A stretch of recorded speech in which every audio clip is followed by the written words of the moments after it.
Hello everyone, my name is Sadie. Welcome to my channel, YinReikiLight, and today I wanted to come on and do a channeled divine masculine message and a different type of reading for the divine masculine. The energy I've been picking up on is really about how much shame they feel about how they have behaved or acted. They know that they are not trustworthy at this point, even though they want you to trust them. They know that you shouldn't trust them. And there's a lot of shadow energy around the divine masculine. So shadow is sort of our repressed, the darker aspects of ourselves, the darker aspects of our psyche and the personality. And just connecting with the energy this week really sort of made me do a lot of shadow work this week. And some of the shadow work that I did was very eye-opening as far as the divine masculine and sort of why they're stuck. Here's the other thing though, is that even with the divine masculine's energy and sort of why they're stuck in a loop, it made me really look at my own shadow stuff and where I'm stuck and working through those things so that I can heal those things and move forward. And so I created this deck that has a bunch of different shadow themes, and we're going to pull some cards for the divine masculine to kind of pick up on more the energy of what the divine masculine is experiencing and what they're struggling with right now. Also, the song that came up, I just heard it before I came here. I've heard it about 3 times in the last week and a half, is Radiohead's Creep. And I wanted to read the lyrics because the lyrics are really telling about the divine masculine's energy right now. So this is a song by Radiohead, the group Radiohead. They're a British band. They've been around since probably the 90s. Here's the lyrics. When you were here before, couldn't look you in the eye. You're just like an angel. Your skin makes me cry. You float like a feather in a beautiful world. I wish I was special. You're so fucking special. But I'm a creep. I'm a weirdo. What the hell am I doing here? I don't belong here. I don't care if it hurts. I want to have control. I want a perfect body. I want a perfect soul. I want you to notice when I'm not around. So fucking special. I wish I was special. But I'm a creep. I'm a weirdo. What the hell am I doing here? I don't belong here. She's running out the door. Run. She's running out. She run. Whatever makes you happy, whatever you want. You're so fucking special. I wish I was special, but I'm a creep. And so that's really the energy that I've been picking up on this week. Is there's a lot of shame and there's a lot of guilt, which is very sort of low vibrational energy, but it was good to pick up on that because it's made me sort of look at where I'm looping and where I feel stuck and the things that I kind of needed to work on for myself. And so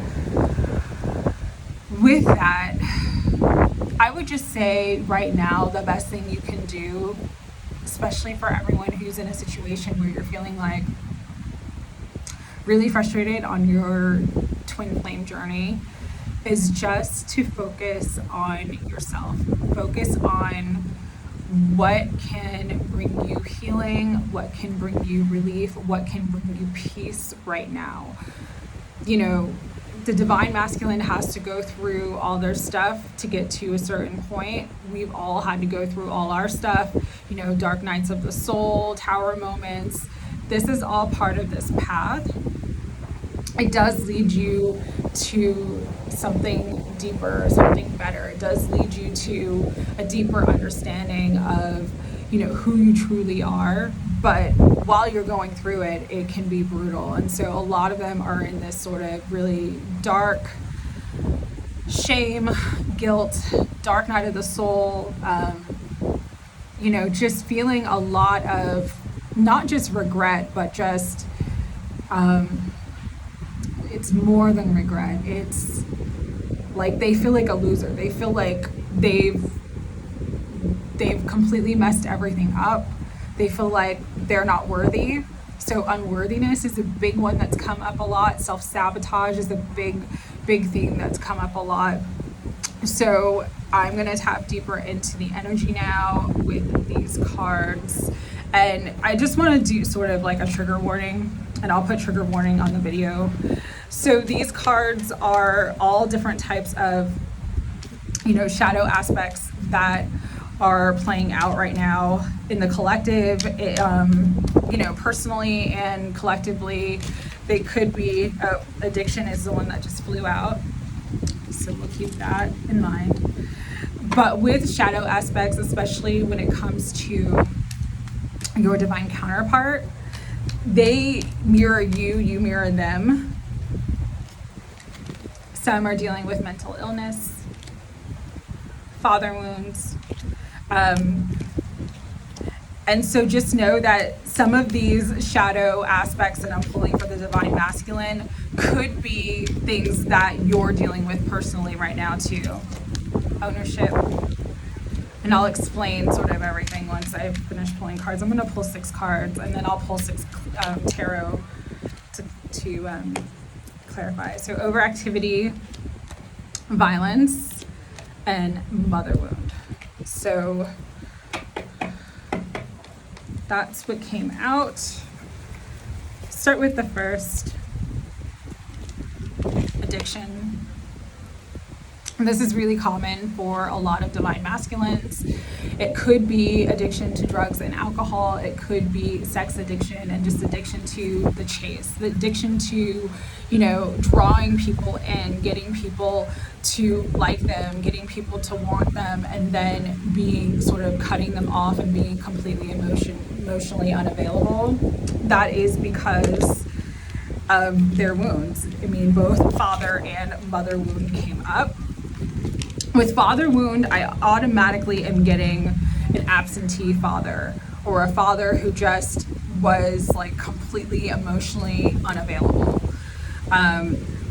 With the mother wound, I'm getting sort of an overbearing mother, a mother who had very high expectations, who was very demanding, who, you know, they always felt like they couldn't get the love that they wanted from the mother if they were not like perfect. It's very windy, so I'm just gonna try to hold these cards. With violence, some of them grew up in a very violent home. There was a lot of arguing, there was a lot of fighting with the parents, or it could be a step parent, a stepmother, or a stepfather. Both of those archetypes and figures in our lives also cause mother and father wounds, so just remember that. But violence is a big theme. Some of them were physically beaten. I'm actually seeing that. I'm seeing like someone, a little kid, being punched in the face by their father, or a father figure, or a mother's boyfriend, or something like that. But some of them have been a victim of some very significant violence in their lives, and that's part of everything that's going on for them right now and why they're sort of stuck on a loop. Overactivity. What this means is like they just can't stop themselves, like they can't sit down for a minute because sitting down would make them have to face themselves, so they keep themselves very busy. That could be with the addiction, you know, staying with, you know, karmic entanglements, karmic partners, constantly drugs and alcohol, constantly partying. Other ways overactivity is like overwork, like someone who works like 80 hours a week and just, you know, they can't stop. They're always working. They're always looking at their phone, doing work, always, you know, traveling for work. They don't have a balance in their life. So overactivity is definitely a shadow theme that the divine masculine is going through right now. Let's bring up this one. This one is really tough. Mental illness. So A lot of divine masculines struggle with depression and they self-medicate. That's why they have addiction issues. A lot of divine masculines too, not just depression, but other sort of mental ailments, such as, you know, narcissism. Some of them have almost like a split personality. It's like they can be Dr. Jekyll, Mr. Hyde type, like they're one way and then all of a sudden they're a completely different person. And some of you may have had to deal with this with your divine masculine and not understand, like you've internalized it and made it, you know, something that you did wrong, but really they're really struggling right now. And instead of like trying to get the help that they need and face themselves, it's just like this pattern of addiction and keeping themselves busy so that they don't have to like actually sit down and look at themselves and look at their lives and go through a healing process. And the last one is ownership. So what ownership means is like someone who kind of has the belief that, you know, like if I can't have you, no one can. Ownership is also related to feeling like the things that they have or the things in their life, like that they're entitled to. You know, the truth is we don't own anything, not our partners, not our children, not our, you know, family. When you leave this body, when you die, you can't take anything with you. So, you know, that car that you bought, that you spent all that money on, the house, the material items, you know, all the other things in your life that you feel like you own, that you feel like belong to you, they actually don't. And so ownership is a big shadow theme that could be related to not just your divine masculine, but also to you. You may feel like you're sort of, that's because that's your divine masculine, like they should be with you. They shouldn't be with anybody else. Another thing I'm going to say about ownership is that oftentimes we hold on to things and we feel like we have to own them because we're so afraid of not having them or so afraid of losing them that it's like we sort of get this unhealthy obsession or unhealthy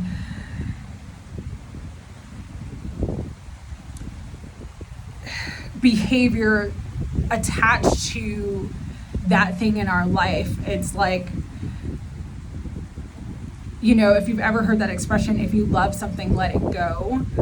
Let it go because you love it enough that you know that if it's yours, it will truly be yours and you can't miss out on it and it's not going to be taken away from you. But oftentimes ownership comes up because we feel like we have to hold on so tightly to try to prevent something from leaving or try to prevent someone from leaving. And so those are the shadow things that are coming up right now. Again, some of these things may not just be for you or for your divine masculine. They may be things in your life that you need to really take a look at and sort of do some healing work, do some energy work, even just, you know, praying, meditating. I did this week for me, for an issue that I was going with. I pulled some cards just to see the shadow aspects that were coming up, and it was so eye-opening. But when I did that healing and reading for myself, it's like the issue that I was dealing with dissipated. Like it just completely went away because I took an honest look at it. And in psychology, Carl Jung, he's probably like my favorite psychologist, but he says what we resist persists. So understand that not just for the divine masculine, but for you, what you're resisting in your life is going to continue to persist. And so the best way to get out of a loop, to get unstuck, to move forward, to get healing done, is to actually acknowledge that you're dealing with certain issues, and to really try to find a way to make the best of those things and not give them more power than that they deserve, but also like take your power back and say, hey, okay, I understand I'm dealing with these things. I understand these things are sort of shadow aspects that I need to heal. You know, talk to your intuition, get really clear and listen to your heart. Because your heart and your soul know your path. They know the way to get you from where you're at to where you want to be. And so once you can do that and really sit with yourself and really listen to your intuition, you're going to clear a lot of your own shadow stuff. And you know, as we heal, our healing energy, our ability to heal and raise our own vibration adds to everyone, including our divine masculine, including the world. And so that's really what wanted to come through today. I've been in this heavy shadow energy all week, so it's heavy, but it's good because it's good to look at. It's good to know, you know, sort of the hidden things that are blocking you, and the hidden things that, you know, may be causing sort of problems that you don't need to experience. And so with that, I would just say, you know, really always send love to your divine masculine. Like, I send love to mine every day, because I know how much he's struggling right now. Even if he refuses to admit it, I tap into his energy and I can feel how much he's struggling right now. And, you know, we're their rock. We are, but we also have to hold ourselves and be our own rocks, and you know, love and value ourselves too. So just remember that, and I hope everyone's having a wonderful, beautiful Saturday. Take care.